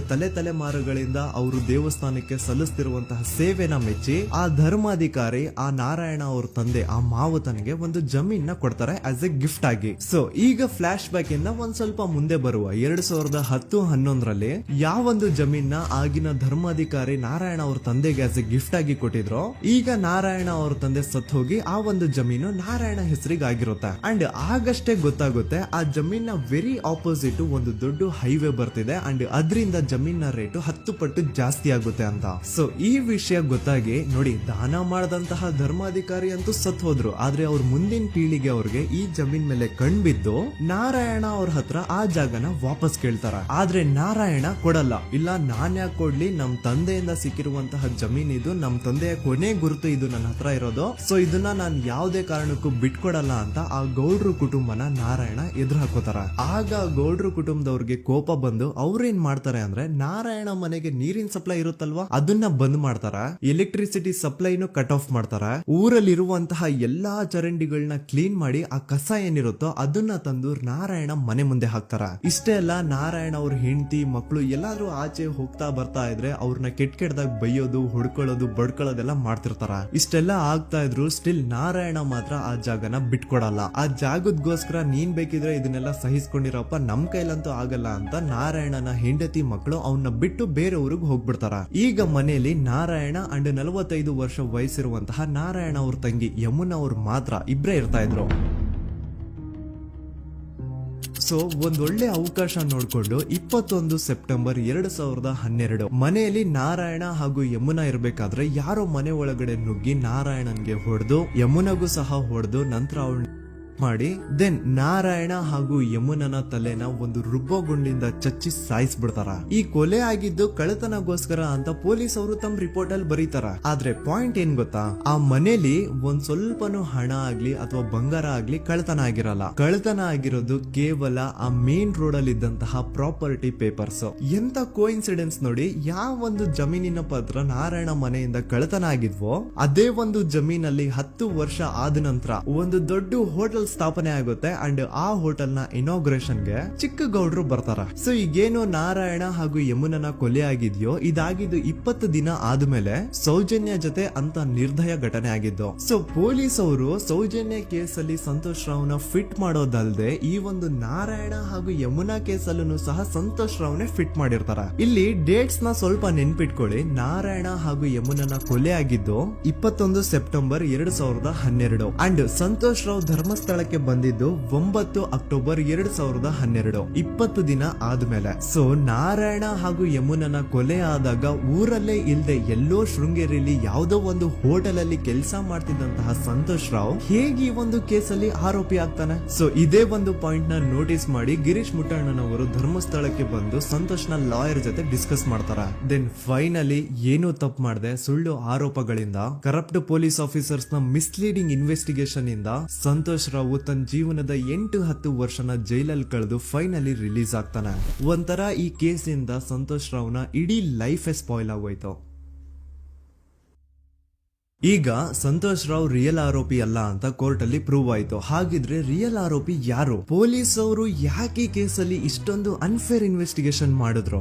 ಯಾರ ರಿಯಲ್ ಹೆಸರನ್ನ ಮುಚ್ಚಿಡ್ಲಿಕ್ಕೆ ಪೊಲೀಸ್ ಆಫೀಸರ್ಸ್ ಈ ಒಂದು ಕೇಸಲ್ಲಿ ಸಂತೋಷ್ ರಾವ್ನ ಸಿಗ್ಹಾಕ್ಸಿದ್ರು? ಇದೆಲ್ಲ ಥಿಂಕ್ ಮಾಡ್ತಾ ಹೋದ್ರೆ ನೋಡಿ ಆ ಊರಲ್ಲಿ ಆ ಪೊಲೀಸ್ ಆಫೀಸರ್ಸ್ ಗೆ ಲಂಚ ಕೊಡೋಷ್ಟು, ಒಂದು ಪೊಲೀಸ್ ಇನ್ವೆಸ್ಟಿಗೇಷನ್ ನ ಸ್ಟಾಪ್ ಮಾಡೋಷ್ಟು ಅಥವಾ ಇನ್ವೆಸ್ಟಿಗೇಷನ್ ನ ಮಿಸ್ಲೀಡ್ ಮಾಡೋಷ್ಟು ಇನ್ಫ್ಲೂಯೆನ್ಸ್ ಆಗ್ಲಿ, ಪವರ್ ಆಗ್ಲಿ ಅಥವಾ ಮನಿ ಆಗ್ಲಿ ಊರಿನ ಗೌಡ್ರು ಹತ್ರ ಮಾತ್ರ ಇದ್ದಿದ್ದು. ಸೊ ಈಗ ಸಂಶಯದ ಮುಳ್ಳು ಗೌಡ್ರು ಕಡೆ ತಿರುಗುತ್ತಾ ನೋಡಿ. ಪೊಲೀಸ್ ಅವರು ಸುಮ್ನೆ ಸಂತೋಷ್ ರಾವ್ನ ನಾರಾಯಣ ಹಾಗೂ ಯಮುನಾ ಕೇಸಲ್ಲಿ ಫಿಟ್ ಮಾಡಿದ್ರು. ಈಗ ಆ ಒಂದು ಕೊಲೆ ಪ್ರಕರಣಕ್ಕೂ ಸಂತೋಷ್ ರಾವ್ಗೂ ಏನು ಸಂಬಂಧನೇ ಇರ್ಲಿಲ್ಲ. ಹಂಗೆ ಥಿಂಕ್ ಮಾಡಿ ನಾರಾಯಣ ಸತ್ರೆ ಅಥವಾ ಅವನ ತಂಗಿ ಯಮುನಾ ಸತ್ರೆ ಯಾರಿಗ ಅಡ್ವಾಂಟೇಜ್ ಆಗುತ್ತೆ? ಊರಿನ ಗೌಡ್ರಿಗೆ, ಯಾಕಂದ್ರೆ ಅವ್ರಿಗ ಜಮೀನ್ ಸಿಗುತ್ತಾ. ಸೊ ಈಗ ನಾರಾಯಣ ಹಾಗೂ ಯಮುನಾ ಕೇಸಲ್ಲಿ ಸಂತೋಷ್ ರಾವ್ ಆರೋಪಿ ಅಲ್ಲ ಅಂತ ಪ್ರೂವ್ ಆದ್ಮೇಲೆ ಹಾಗಿದ್ರೆ ಆ ಕೊಲೆ ಮಾಡ್ದವ್ರು ಯಾರು ಅಂತ ಹಾಗೆ ಥಿಂಕ್ ಮಾಡಿದ್ರೆ ಗಿರೀಶ್ ಮುಟ್ಟಣ್ಣನವರಿಗೆ ಆ ಊರಿನ ಗೌಡ್ರ ಮೇಲೆ ಡೌಟ್ ಬರುತ್ತೆ. ಅದೇ ಒಂದು ಡೌಟ್ ಅಲ್ಲಿ ಗಿರೀಶ್ ಮುಟ್ಟಣ್ಣನವರು ಮಹೇಶ್ ತಿಮ್ರೊಡ್ಡಿ ಅಂತ ಇನ್ನೊಬ್ರ ಜೊತೆ ಸೇರ್ಕೊಂಡು ಈ ಹಿಂದೆ ಆ ಒಂದು ಊರಲ್ಲಿ ಆ ಧರ್ಮಸ್ಥಳದಲ್ಲಿ ಈ ಊರಿನ ಗೌಡ್ರು ಯಾವ್ದಾವ್ದೆಲ್ಲ ಕ್ರೈಮ್ಗಳು ಮಾಡಿದಾರೆ ಅಂತ ಊರಿನ ಜನರಿಂದ ತಿಳ್ಕೊತಾರ. ನಂತರ ಆ ಊರಿನ ಜನ ಯಾವ್ದಾವ್ದೆಲ್ಲ ಮ್ಯಾಟರ್ಸ್ ಹೇಳಿದ್ರು ಆ ಕೇಸ್ ಫೈಲ್ಸ್ ನೆಲ್ಲ ತಿರುಗಿಸಿ ಮುರುಗಿಸಿ ನೋಡಿದಾಗ ನೀವು ನಂಬಲ್ಲ, ಸೌಜನ್ಯ ಕೇಸ್ ಏನೇನು ಅಲ್ಲ, ಅದಕ್ಕಿಂತ ಭೀಕರ ಕೊಲೆಗಳು ಧರ್ಮಸ್ಥಳದಲ್ಲಿ ಆಗಿವೆ. ಅಂಡ್ ಎಲ್ಲಾ ಕೊಲೆಗಳ ಹಿಂದೆ ಗೌಡ್ರು ಕುಟುಂಬದ್ದೇ ಕೈ ಇದೆ ಅಂತ ಎದ್ದು ಕಾಣಿಸುತ್ತೆ. 1977 ವೇದಾವಲ್ಲಿ ಕೇಸ್. ಅಂಡ್ ಈ ಒಂದು ಪ್ರೈವೇಟ್ ಸ್ಕೂಲ್ ಬೇರೆ ಯಾರ್ದು ಅಲ್ಲ, ಆ ಗೌಡ್ರು ಕುಟುಂಬದ. ಈ ಸ್ಕೂಲ್ ಅಲ್ಲಿ 1977 ಅಲ್ಲಿ ವೇದಾವಲ್ಲಿ ಅಂತ ಒಬ್ರು ಟೀಚರ್ ವರ್ಕ್ ಮಾಡ್ತಿರ್ತಾರ. ವೇದಾವಲ್ಲಿ ಆ ಟೀಚರ್ ಜಾಬ್ ಗೆ ತುಂಬಾನೇ ಓವರ್ ಕ್ವಾಲಿಫೈಡ್. ಅವರ ಕ್ವಾಲಿಫಿಕೇಶನ್ಸ್ ನ ಗಮನದಲ್ಲಿ ಇಟ್ಕೊಂಡ್ರೆ ಅವ್ರಿಗೆ HM ಅಥವಾ ಪ್ರಿನ್ಸಿಪಲ್ ನ ಪೋಸ್ಟ್ ಸಿಗ್ಬೇಕು. ಆದ್ರೂ ಸಹ ವೇದಾವಲ್ಲಿ ಆಸ್ ಎ ಟೀಚರ್ ಆಗಿನೇ ಕೆಲಸ ಮಾಡ್ಕೊಂಡು ಹೋಗ್ತಿರ್ತಾರ. ಒಮ್ಮೆ ಏನಾಗುತ್ತೆ, ಸ್ಕೂಲ್ ಅಲ್ಲಿ ಪ್ರಿನ್ಸಿಪಲ್ ನ ಪೋಸ್ಟ್ ಖಾಲಿ ಆಗುತ್ತೆ. ಅಂಡ್ ಆ ಒಂದು ಪೋಸ್ಟ್ ಗೆ ಎಲ್ರು ಏನ್ ಅನ್ಕೊಳ್ತಾರೆ, ವೇದಾವಲ್ಲಿನೇ ಸೆಲೆಕ್ಟ್ ಮಾಡೋದು ಅಂತ. ಆದ್ರೆ ವೇದಾವಲ್ಲಿಯ ಕ್ಯಾಸ್ಟ್ ಬೇರೆ ಇದೆ ಅನ್ನೋ ಒಂದೇ ಒಂದು ಕಾರಣಕ್ಕೆ ಆ ಪ್ರಿನ್ಸಿಪಲ್ ನ ಪೋಸ್ಟ್ ವೇದಾವಲ್ಲಿಗೆ ಸಿಗದೆ ಬೇರೆ ಯಾರನ್ನೋ ತಂದು ಕೂರಿಸ್ಬಿಟ್ಟಿರ್ತಾರ. ಇದ್ರಿಂದ ಟೀಚರ್ ವೇದಾವಲ್ಲಿಗೆ ತುಂಬಾ ಕೋಪ ಬಂದು ಅವ್ರ ಸ್ಕೂಲ್ ಮುಂದೆ ಪ್ರೊಟೆಸ್ಟ್ ಮಾಡೋದ್ ಸ್ಟಾರ್ಟ್ ಮಾಡ್ತಾರ. ಅಂಡ್ ಈ ವಿಷಯ ಸ್ಕೂಲ್ ನ ಓನರ್ಸ್ ಗೆ ಇಷ್ಟ ಆಗಲ್ಲ. ಸೊ ಅವರು ಆ ಕೋಪನ ಹಾಗೆ ಮನ್ಸಲ್ಲಿ ಇಟ್ಕೊಂಡಿರ್ತಾರ. ಒಮ್ಮೆ ಏನಾಗುತ್ತೆ, ಸ್ಕೂಲ್ ರಜೆ ಇರುತ್ತೆ, ವೇದಾವಲ್ಲಿ ಮನೇಲಿ ಇರ್ತಾರ. ಅಂಡ್ ಅವ್ರ ಹಸ್ಬೆಂಡ್ ಡಾಕ್ಟರ್ ಅರಳೆ ಅವ್ರಿಗೆ ಯಾವ್ದೋ ಬೇರೆ ಊರಲ್ಲಿ ಒಂದು ಕಾಲೇಜ್ ಅಲ್ಲಿ ಸೆಮಿನಾರ್ ಏನೋ ಇರುತ್ತೆ. ಸೊ ಅವರು ಅಲ್ಲಿಗೆ ಹೋಗಿರ್ತಾರೆ.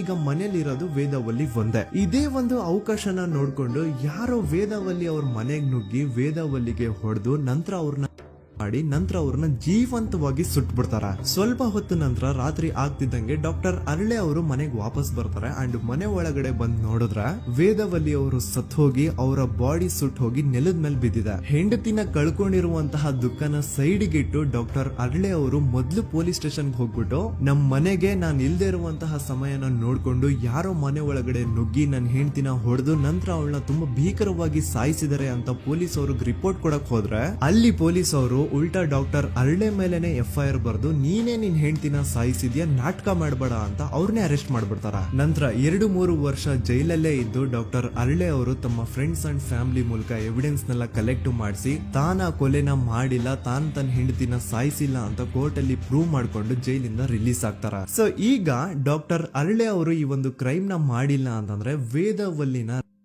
ಅಷ್ಟು ಭೀಕರವಾಗಿ ಸಾಯಿಸಿದವ್ರು ಯಾರು, ಈ ವಿಷಯ ಇವತ್ತಿನವರೆಗೂ ಗೊತ್ತಾಗಿಲ್ಲ. 1986 ಅಲ್ಲಿ ನಡೆದಂತಹ ಪದ್ಮಲತಾ ಕೇಸ್. ಪದ್ಮಲತಾ ಅವ್ರ ತಂದೆ ಕಮ್ಯುನಿಸ್ಟ್ ಪಾರ್ಟಿನ ಲೀಡರ್ ಇರ್ತಾರೆ. ಅವ್ರ ರಿಯಲ್ ನೇಮ್ ಏನು ಅಂತ ನಮಗ್ ಗೊತ್ತಾಗಿಲ್ಲ, ಬಟ್ ಈ ವಿಡಿಯೋದಲ್ಲಿ ಅವ್ರ ಹೆಸರು ಲಕ್ಷ್ಮಣ್ ಅಂತ ಅನ್ಕೊಳ್ಳಿ. ಸೊ ಕಮ್ಯುನಿಸ್ಟ್ ಪಾರ್ಟಿನ ಲೀಡರ್ ಇರುವಂತಹ ಲಕ್ಷ್ಮಣ್ ಅವ್ರಿಗೆ ಊರಲ್ಲಿ ತುಂಬಾನೇ ಸಪೋರ್ಟ್ ಇರುತ್ತೆ. ಊರಿನ ಜನರ ಫೇವ್ರೇಟ್ ಇರ್ತಾರೆ ಇವರು. ಅಂಡ್ ಅದೇ ವರ್ಷ ಅಂದ್ರೆ 1986 ಅಲ್ಲಿ ಪಂಚಾಯತ್ ಎಲೆಕ್ಷನ್ ಬೇರೆ ಇರುತ್ತೆ. ಅಂಡ್ ಎಲ್ರಿಗೂ ಗೊತ್ತಿತ್ತು ಲಕ್ಷ್ಮಣೆ ಗೆಲ್ಲೋದು ಅಂತ. ಆ ಪಂಚಾಯತ್ ಎಲೆಕ್ಷನ್ ಅಲ್ಲಿ ಲಕ್ಷ್ಮಣ್ನ ಆಪೋಸಿಟ್ ಗೌಡ್ರಿಗೆ ತುಂಬಾ ಬೇಕಾಗಿರೋರು ಒಬ್ರು ನಿಂತಿರ್ತಾರ. ಅಂಡ್ ಅವ್ರಿಗೂ ಗೊತ್ತಿತ್ತು ಎಲೆಕ್ಷನ್ ಏನಾದ್ರು ಆದ್ರೆ ಲಕ್ಷ್ಮಣ ಎಲೆಕ್ಷನ್ ಅಲ್ಲಿ ಗೆಲ್ಲೋದು ಅಂತ. ಸೊ ಎಲ್ಲಿ ಸೋತೋಗ್ಬಿಡ್ತೀವೋ ಅನ್ನೋ ಭಯಕ್ಕೆ ಆ ಗೌಡ್ರು ಕಡೆ ಅವ್ರು ಏನ್ ಮಾಡ್ತಾರೆ, ಲಕ್ಷ್ಮಣ್ನ ಅಪ್ರೋಚ್ ಮಾಡಿ ಮುಚ್ಕೊಂಡು ಈ ಪಂಚಾಯತ್ ಎಲೆಕ್ಷನ್ ಅಲ್ಲಿ ನಿನ್ ನಾಮಿನೇಷನ್ ನ ಕ್ಯಾನ್ಸಲ್ ಮಾಡು ಅಂತ ವಾರ್ನಿಂಗ್ ಕೊಡ್ತಾರ. ಆದ್ರೆ ಲಕ್ಷ್ಮಣ್ ಅವರು ಅಂಜದೆ ನೀವ್ ಏನ್ ಮಾಡ್ತಿರೋ ಮಾಡ್ಕೊಳ್ರಿ, ಆದ್ರೆ ನಾನ್ ಮಾತ್ರ ನಾಮಿನೇಷನ್ ನ ಕ್ಯಾನ್ಸಲ್ ಮಾಡಲ್ಲ ಅಂತ ಆ ಗೌಡ್ರು ಕುಟುಂಬನ ಎದುರು ಹಾಕೋತಾರ. ದೆನ್ ಎಂತ ಕೋಇನ್ಸಿಡೆನ್ಸ್ ನೋಡಿ, ನೆಕ್ಸ್ಟ್ ಡೇನೆ ಲಕ್ಷ್ಮಣ್ ಅವ್ರ ಮಗಳು ಪದ್ಮಲತಾ ಕಿಡ್ನಾಪ್ ಆಗ್ತಾಳ. ಸುಮಾರು 56 ದಿನ ಅವಳನ್ನ ಯಾರೋ ಕಿಡ್ನಾಪ್ ಮಾಡ್ತಾರೆ. ಅಂಡ್ ಆ 56 ದಿನ ಡೈಲಿ ಅವಳನ್ನ ಶೋಷಣೆ ಕೂಡ ಮಾಡ್ತಾರ. ನಂತರ 56 ದಿನ ಆದ್ಮೇಲೆ ಪದ್ಮಲತನ ಬಾಡಿ ನೇತ್ರಾವತಿ ನದಿಲಿ ತೇಲ್ತಾ ಸಿಗುತ್ತಾ. ಆಸ್ ಎಕ್ಸ್ಪೆಕ್ಟೆಡ್ ಈ ಕೇಸಲ್ಲೂ ಪೊಲೀಸ್ ಅವ್ರ ಕಡೆಯಿಂದ ಪ್ರಾಪರ್ ಇನ್ವೆಸ್ಟಿಗೇಷನ್ ಆಗಲ್ಲ. ಅಂಡ್ ಯಾರ್ ಪದ್ಮಲತನ ಕಿಡ್ನಾಪ್ ಮಾಡಿದ್ರು, ಯಾರು ಅವಳನ್ನ 15 ದಿನವರೆಗೂ ಶೋಷಣೆ ಮಾಡಿ ನಂತರ ಅವಳನ್ನ ಅಷ್ಟು ಭೀಕರವಾಗಿ ಸಾಯಿಸಿದ್ರು ಅಂತ ಇವತ್ತಿನ ದಿನದವರೆಗೂ ಗೊತ್ತಾಗಿಲ್ಲ. ಮತ್ತೆ ನಮಗೆ ಗೊತ್ತಾದದು 22ಕ್ಕೆ ಸ್ಕೂಲ್ ಡೇ 56 ದಿನ ಕಳೆದು ಹೊಳೆಯಲ್ಲಿ ಏನೋ ಒಂದು ಕೇಳಿ ಪೊಲೀಸಿನವರು ಬರುವಾಗ ಬಂದು ಹೇಳುವಾಗ ನಮಗೆ ಗೊತ್ತಾಗ ಅವರು ನನ್ನನ್ನು ಕರ್ಕೊಂಡು ಹೋಗಿ ಅಲ್ಲಿ ಹೋಗಿವೆ. ಇನ್ನೊಂದು ಲಾಸ್ಟ್ ಕೇಸ್ ಇದೆ, ಇದು ಅರ್ಲಿ 2000 ಅಲ್ಲಿ ನಡೆದಿರೋದು. ಇವ್ರದ್ದು ಅಷ್ಟಾಗಿ ಡೀಟೇಲ್ಸ್ ನಾನು ಹೇಳಲ್ಲ, ಜಸ್ಟ್ ಮೇಲ್ ಹೇಳ್ತೀನಿ. 2000 ಇಸ್ವಿಯಲ್ಲಿ ಧರ್ಮಸ್ಥಳದಲ್ಲಿ 2 ಫಿನಾನ್ಸ್ ಬ್ಯಾಂಕ್ ಇರ್ತಾವೆ. ಒಂದು ಅಗೇನ್ ರಿಯಲ್ ನೇಮ್ ತಗೊಳ್ಳೋದು ಬೇಡ, ಲೈಕ್ ಜಸ್ಟ್ ಸಹಕಾರ ಗ್ರಾಮೀಣ ಬ್ಯಾಂಕ್ ಅನ್ಕೊಳ್ಳಿ. ಅಂಡ್ ಇನ್ನೊಂದು ಬಂದ್ಬಿಟ್ಟು ಫೈನಾನ್ಸ್ ಪ್ರೈವೇಟ್ ಲಿಮಿಟೆಡ್ ಬಂದು ಗೌಡ್ರು ಕುಟುಂಬ ಅವ್ರಿಗೆ ಸೇರಿದ್ದು. ಆ ಕಡೆ ಇವ್ರ ಆಪೋಸಿಟ್ ಏನದು ಗ್ರಾಮೀಣ ಬ್ಯಾಂಕ್ ಇತ್ತು, ಅದರಲ್ಲಿ ಒಬ್ಬ ಮ್ಯಾನೇಜರ್ ಬಡವ್ರಿಗೆ ಸಹಾಯ ಆಗ್ಲಿ ರೈತರಿಗೆ ಸಹಾಯ ಆಗ್ಲಿ ಅಂತ ತುಂಬಾ ಕಡಿಮೆ ಬಡ್ಡಿಗೆ ಲೋನ್ ಕೊಡ್ತಿರ್ತಾನೆ. ಇದ್ರಿಂದಾಗಿ ಧರ್ಮಸ್ಥಳದಲ್ಲಿ ಆಲ್ಮೋಸ್ಟ್ ಎಲ್ಲಾ ಕಸ್ಟಮರ್ಸ್ ಆ ಗ್ರಾಮೀಣ ಬ್ಯಾಂಕ್ ಕಡೆಗೆ ಹೋಗ್ತಿರ್ತಾರ, ಪ್ರೈವೇಟ್ ಲಿಮಿಟೆಡ್ ಕಡೆಗೆ ಯಾರು ಬರ್ತಿರಲ್ಲ. ಇದ್ರಿಂದ ಗೌಡ್ರಿಗೆ ಲಾಸ್ ಆಗ್ತಿರುತ್ತ. ಸೊ ಅವ್ರೇನ್ ಮಾಡ್ತಾರೆ, ಆ ಗ್ರಾಮೀಣ ಬ್ಯಾಂಕ್ ನ ಮ್ಯಾನೇಜರ್ ಏನಿದ್ನೋ ಅವನ್ಗೆ ಒಂದು ಸ್ವೀಟ್ ವಾರ್ನಿಂಗ್ ಕೊಡ್ತಾರ. ಮುಚ್ಕೊಂಡು ಇನ್ಮೇಲೆ ಇಂದ ನಿನ್ ಲೋನ್ಸ್ ಕೊಡೋದನ್ನ ನಿಲ್ಸ್ಬಿಡು. ಇನ್ ಕೇಸ್ ಲೋನ್ ಕೊಟ್ರು ನಾವ್ ಯಾವ ಇಂಟ್ರೆಸ್ಟ್ ರೇಟ್ ಗೆ ಲೋನ್ ನ ಕೊಡ್ತಾ ಇದೀವೋ ಅದೇ ರೇಟ್ ಗೆ ನೀನು ಕೊಡು ಅಂತ ಫೋರ್ಸ್ ಮಾಡ್ತಾರ. ಆದ್ರೆ ಆ ಗ್ರಾಮೀಣ ಬ್ಯಾಂಕ್ ನ ಮ್ಯಾನೇಜರ್ ಇದ್ಯಾವುದನ್ನು ಕಿವಿಗೆ ಹಾಕೊಳ್ಳಾರ್ದೆ ಅವನ್ ಕೆಲಸ ಅವ್ನ್ ಮಾಡ್ಕೊಂಡು ಹೋಗ್ತಾನ. ದೆನ್ ಸಡನ್ಲಿ ಒಂದು ದಿನ ಬ್ಯಾಂಕ್ ಮ್ಯಾನೇಜರ್ ನ ಹೆಂಡತಿನ ಮನೆ ಒಳಗಡೆನೆ ನುಗ್ಗಿ ಯಾರು ಮಾಡಿ ತುಂಬಾ ಭೀಕರವಾಗಿ ಸಾಯಿಸ್ಬಿಡ್ತಾರ. ಇದ್ರ ರಿಗಾರ್ಡಿಂಗ್ ಆ ಬ್ಯಾಂಕ್ ಮ್ಯಾನೇಜರ್ ಪೊಲೀಸ್ ಸ್ಟೇಷನ್ ಅಲ್ಲಿ ಕಂಪ್ಲೇಂಟ್ ಕೊಡಕ್ ಹೋದ್ರೆ ಪೊಲೀಸ್ ಅವರು ಉಲ್ಟಾ ಆ ಬ್ಯಾಂಕ್ ಮ್ಯಾನೇಜರ್ ಹೆಸರಲ್ಲೇ FIR ಬರ್ದು ನೀನೇ ನಿನ್ ಹೆಂಡತಿನ ಸಾಯಿಸಿದ್ಯಾ ಅಂತ ಅವನ್ನೇ ಅರೆಸ್ಟ್ ಮಾಡ್ಬಿಡ್ತಾರ. ನಂತರ 1-2-3 ವರ್ಷ ಆ ಬ್ಯಾಂಕ್ ಮ್ಯಾನೇಜರ್ ಜೈಲಲ್ಲಿ ಇರ್ತಾನೆ. ಅದಾದ್ಮೇಲೆ ಅವನ ಕ್ರೈಮ್ ನ ಮಾಡಿಲ್ಲ ಅಂತ ಕೋರ್ಟ್ ಅಲ್ಲಿ ಪ್ರೂವ್ ಆಗುತ್ತೆ. ಆದ್ರೆ ರಿಯಲ್ ಕ್ರೈಮ್ ಮಾಡಿದವರು ಯಾರು ಅಂತ still it's A question mark. And ಇನ್ನೊಂದು ನಾರಾಯಣ ಅಂಡ್ ಯಮುನಾ ಕೇಸ್ ಬಗ್ಗೆ ಅಂತೂ ನಾನು ಆಗ್ಲೇ ನಿಮ್ಗೆ ಎಕ್ಸ್ಪ್ಲೇನ್ ಮಾಡಿದೆ. ಸೊ ಎಂತ ಕೋಇನ್ಸಿಡೆಂಟ್ಸ್ ಗಳು ನೋಡಿ, ಯಾರೆಲ್ಲ ಆ ಧರ್ಮಸ್ಥಳದಲ್ಲಿ ಗೌಡ್ರು ಕುಟುಂಬನ ಎದುರಾಕೊಂಡಿದಾರೋ ಅವ್ರ ಜೀವನದಲ್ಲಿ ಏನೋ ಒಂದು ತುಂಬಾ ದೊಡ್ಡ ದುರಂತ ನಡೆದು ಹೋಗುತ್ತಾ. ಅಂಡ್ ಸರ್ಪ್ರೈಸಿಂಗ್ಲಿ ಅವ್ರ ಕೇಸಲ್ಲಿ ಪೊಲೀಸ್ ಅವ್ರ ಕಡೆಯಿಂದ ಪ್ರಾಪರ್ ಇನ್ವೆಸ್ಟಿಗೇಷನ್ ಆಗಲ್ಲ. ಅಂಡ್ ಯಾರ ಕ್ರೈಮ್ ನ ಮಾಡಿದ್ರು ಅಂತ ಯಾವತ್ತೂ ಹೊರಗ್ ಬರೋದೇ ಇಲ್ಲ. ಸೊ ಈ ಗೌಡ್ರು ಕುಟುಂಬದವರು ಧರ್ಮಸ್ಥಳದಲ್ಲಿ ಬೇಜನ್ ಕರ್ಮಕಾಂಡಗಳನ್ನ ಮಾಡಿದ್ದಾರೆ. ಅಂಡ್ ಅವ್ರ ಪವರ್ ಅಂಡ್ ಅವ್ರಿಗಿರುವಂತಹ ಇನ್ಫ್ಲೂಯೆನ್ಸ್ ಇಂದ ಆ ಎಲ್ಲಾ ಕೇಸ್ ನ ಮುಚ್ಚಾಕಿದ್ದಾರೆ ಅಂತ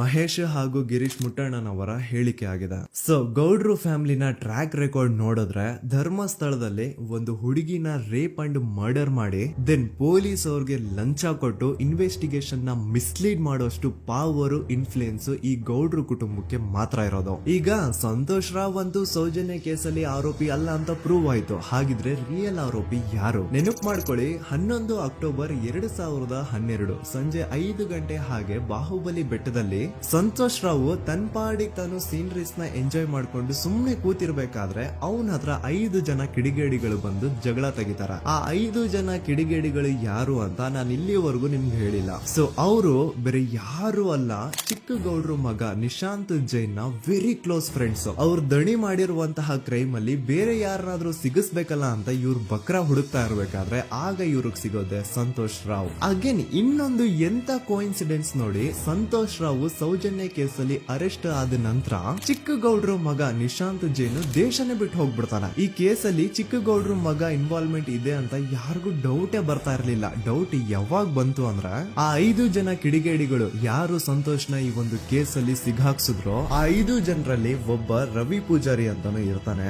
ಅವನ್ಗೆ ತಾನು ತಪ್ಪು ಮಾಡಿದೀನಿ ಅಂತ ಗಿಲ್ಟ್ ಕಾಡುತ್ತೋ ಅಥವಾ ಬೇರೆ ಏನೋ ಗೊತ್ತಿಲ್ಲ, ಆದ್ರೆ ಅವನೇ ಸ್ವತಃ ಪೊಲೀಸ್ ಅವ್ರ ಹತ್ರ ಹೋಗ್ಬಿಟ್ಟು ಸೌಜನ್ಯ ಕೇಸಲ್ಲಿ ನಿಜವಾದ ಆರೋಪಿ ಸಂತೋಷ್ ಅಲ್ಲ ಕಂಡ್ರು, ಅವನ್ನ ಸುಮ್ನೆ ಸಿಗಾಕ್ಸಿರೋದಷ್ಟೇ, ನಿಜವಾದ ಆರೋಪಿಗಳು ಚಿಕ್ಕ ಗೌಡ್ರು ಮಗ ನಿಶಾಂತ್ ಜೈನ್ ಅಂಡ್ ಅವನ್ ಫ್ರೆಂಡ್ಸ್ ಸೂರಜ್, ಕಿರಣ್ ಅಂಡ್ ಕಣ್ಮಣಿ ಅಂತ. ಈ ಎಲ್ಲಾ ವಿಷಯನ ರವಿ ಪೂಜಾರಿ ಪೊಲೀಸ್ ಅವ್ರಿಗೆ ತಿಳಿಸ್ತಾನೆ. ಅಗೇನ್ ಎಂತ ಒಂದು ಕೋಇನ್ಸಿಡೆನ್ಸ್ ನೋಡಿ, ಈ ವಿಷಯಗಳನ್ನ ಊರಿನ ಜನರು ಮುಂದೆ ಹೇಳಿದಂತಹ ರವಿ ಪೂಜಾರಿ ಆಕಸ್ಮಿಕವಾಗಿ ಸತ್ತು ಹೋಗ್ಬಿಡ್ತಾನೆ. ಇವನ್ ಹೇಳಿದ್ದು ನಿಜ ಅಂತ ಜನರಿಗೆ ಯಾವಾಗ ಕನ್ಫರ್ಮ್ ಆಗುತ್ತೆ ಅಂದ್ರೆ ಸೌಜನ್ಯಗೆ ತುಂಬಾ ಹತ್ರವಾದವ್ರು ಒಬ್ರು ಯಶೋಧ ಅನ್ನೋರು ಕೋರ್ಟ್ ಅಲ್ಲಿ ಬಂದ್ಬಿಟ್ಟು ಸೌಜನ್ಯ ಕೊಲೆ ಆಗಿದ್ದ ದಿನ ಆ ಒಂದು ಸ್ಪಾಟ್ ಅಲ್ಲಿ ನಾನು ಈ 3 ಜನರನ್ನ ನೋಡಿದ್ದೆ ಅಂತ ಸಾಕ್ಷಿ ಹೇಳ್ತಾರೆ. ಈಗ ಎಲ್ಲಾ ಡಾಟ್ಸ್ ನ ಕನೆಕ್ಟ್ ಮಾಡ್ತಾ ಹೋದ್ರೆ ಸೌಜನ್ಯ ಕೇಸ್ ಒಂದೇ ಅಲ್ಲ, ನಾರಾಯಣ ಹಾಗೂ ಯಮುನಾ ಕೇಸಲ್ಲೂ, ವೇದವಲ್ಲಿ ಕೇಸಲ್ಲೂ, ಆ ಬ್ಯಾಂಕ್ ಮ್ಯಾನೇಜರ್ ನ ಕೇಸಲ್ಲೂ ಹಾಗೂ ಪದ್ಮಲತಾ ಕೇಸಲ್ಲೂ ಸೀದಾ ಡೈರೆಕ್ಟ್ ಡೌಟ್ ಬರೋದೆ ಊರಿನ ಗೌಡ್ರ ಮೇಲೆ. I really want to appreciate Kudla rampage YouTube channel, third eye YouTube channel, Girish ಮುಟ್ಟಣ್ಣನವರು ಸರ್ ಹಾಗೂ ಮಹೇಶ್ ಅವರು ಅಂಡ್ ಆಲ್ ಅದರ್ಸ್. ಇವರ ಕಾನ್ಸ್ಟೆಂಟ್ ಎಫರ್ಟ್ಸ್ ಇಂದಾನೆ ಸತ್ಯ ಏನಂತ 1 by 1 ಹೊರಗೆ ಬರ್ತಿದೆ and they are trying their level best to catch real criminals. At present Soujanya case ಬಗ್ಗೆ ಅಪ್ಡೇಟ್ ಏನು ಅಂತಂದ್ರೆ ಹೈಕೋರ್ಟ್ ವರೆಗೂ ಈ ಒಂದು ಕೇಸ್ ಹೋಗಿದೆ ಅಂಡ್ ಈ ಕೇಸ್ ಅಲ್ಲಿ ಈಗ ಇನ್ನೊಮ್ಮೆ ಮತ್ತೆ ಫ್ರೆಶ್ ಆಗಿ ರೀಇನ್ವೆಸ್ಟಿಗೇಷನ್ ಸ್ಟಾರ್ಟ್ ಆಗಬೇಕು ಅಂತ ಹೋರಾಟ ನಡೀತಿದೆ. ಸದುತ ಪ್ರಜೆಗಳೇ, ಇದಾಗಿತ್ತು ಸೌಜನ್ಯ ಕೇಸ್ ಬಗ್ಗೆ ನಮ್ಮ ಒಂದು ಡೀಟೇಲ್ಡ್ ವಿಡಿಯೋ. ಈ ವಿಡಿಯೋದಲ್ಲಿ ನನ್ನಿಂದ ಎಲ್ಲಾದ್ರೂ ಏನಾದ್ರೂ ಚಿಕ್ಕ ಪುಟ್ಟ ಇನ್ಫಾರ್ಮೇಶನ್ ಮಿಸ್ ಆಗಿದ್ರೆ ಅಥವಾ ಮಿಸ್ಟೇಕ್ ಆಗಿದ್ರೆ ಅದನ್ನ ದಯವಿಟ್ಟು ಕಮೆಂಟ್ ಸೆಕ್ಷನ್ ಅಲ್ಲಿ ಹೈಲೈಟ್ ಮಾಡಿ. ಈ ವಿಡಿಯೋ ಯಾವಾಗ ಯೂಟ್ಯೂಬ್ ಇಂದ ಡಿಲೀಟ್ ಆಗುತ್ತೋ ನನ್ಗಂತೂ ಗೊತ್ತಿಲ್ಲ. ಸೊ ಪ್ಲೀಸ್ ಆದಷ್ಟು ಬೇಗ ಇದನ್ನ ಎಲ್ಲಾ ಕಡೆ ಶೇರ್ ಮಾಡಿ. ಓಕೆ ಪ್ರಜೆಗಳೇ, ಇವತ್ತಿಗಿಷ್ಟು ಸಾಕು ಅನ್ಕೊಳ್ತೀನಿ. ನಾನು ನಿಮ್ಮ ದೂತ ಸಮೀರ್ MD. ಮತ್ತೆ ಸಿಗ್ತೀನಿ ನೆಕ್ಸ್ಟ್ ವಿಡಿಯೋದಲ್ಲಿ.